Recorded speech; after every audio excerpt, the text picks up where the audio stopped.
Binigyan nga pala ulit tayo ng kapitbahay natin ng saba. Sakto. Sumakto naman kasi nag-iisip ako na gumawa ng nilupak or mayokmok.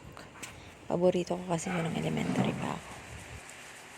Eto, napahaba na naman ang daldal ko. Ganito yun. Hugasan mo ng mabuti yung saba at ilaga. Tapos ay ad-arin kung wala kayong pang mash or bayuhan. Kasi pwede naman yun. Basta mapino siya. Nagadgad ko na lahat. Pagkatapos ay ibusan natin ng konti yung desiccated coconut ang gamit ko kasi wala akong available na fresh na niyog. Ayan, pinaghalo-halo ko na margarine, gatas at saba na ginadgad. Tapos imomold mo na lang siya tsaka pagugulungin sa desiccated coconut. Ayan, ganyan.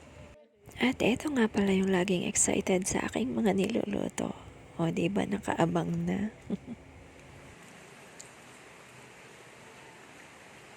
Ay, ba't ang liit? Wait lang mo eh. Yummy naman talaga ang aking paboritong mayokmok. Kain tayo. Sarap magluto pag laging ganito maririnig mo. Di ba nga?